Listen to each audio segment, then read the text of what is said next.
সকাল সকাল হাসি মুখে ভোট গণনা কেন্দ্রে প্রবেশ করলেন বর্ধমান দুর্গাপুরের যুযুধান 2 প্রার্থী। বর্ধমান দুর্গাপুর লোকসভা কেন্দ্রের স্ট্রং রুম করা হয়েছে বর্ধমান ইউআইটি কলেজে। রাজ্যের মন্ত্রী প্রদীপ মজুমদারের আশীর্বাদ নিয়ে গণনা কেন্দ্রে ঢোকেন তৃণমূল প্রার্থী কীর্তি আজাদ। পুজো দিয়ে গণনা কেন্দ্রে আসার কথা জানান তিনি। জয়ের ব্যাপারে সম্পূর্ণ আশাবাদী তিনি। অপরদিকে বিজেপি প্রার্থী দিলীপ ঘোষ গণনা কেন্দ্রে ঢোকার আগে রাস্তায় তার উদ্দেশ্যে দিলীপ ঘোষ দূর হাঁটো স্লোগান দিতে দেখা যায় বেশ কিছু মানুষজনদের।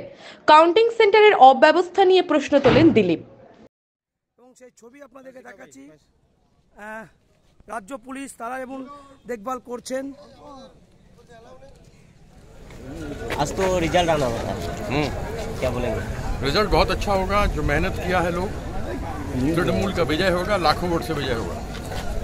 अरे आज सुबह से तो दिखा जा रहा है यहाँ पर दिलीप घोष खड़ा होकर एजेंट को दिखा रहा है, तो वो करेगा बेचारा अपनी तरफ से, बढ़ता करना करता वाला हिसाब है उसके साथ। पोस्टल बैलेट काउंटिंग शुरू हुई है। यही बोलेंगे कि उनकी हार सुनिश्चित है, हम लोग जीत रहे हैं। तृणमूल के कर्मियों ने बड़ा अच्छा काम किया है, दीदी का आशीर्वाद है। दीदी जिस प्रकार से क्षेत्र में उन्होंने पूरे पश्चिम बंगाल में कार्य किया है, हम तो यही कहते हैं कि ऊपर स्वर्ग में माँ काली है और पश्चिम बंगाल में माँ हमारी ममता दीदी है। क्या टेंशन हो रहा है? ना टेंशन कभी नहीं हुआ आज तक जिंदगी में।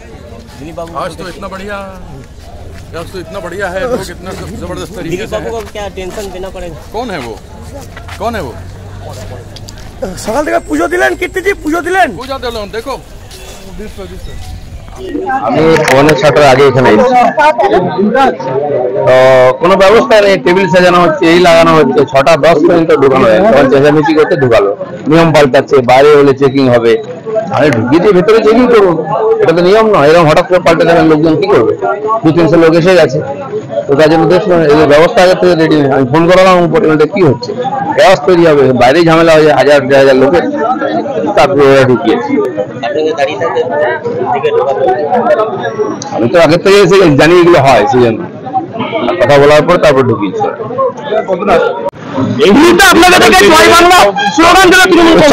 আমাকে থেকে 12টা পর্যন্ত এই স্লোগান চলবে।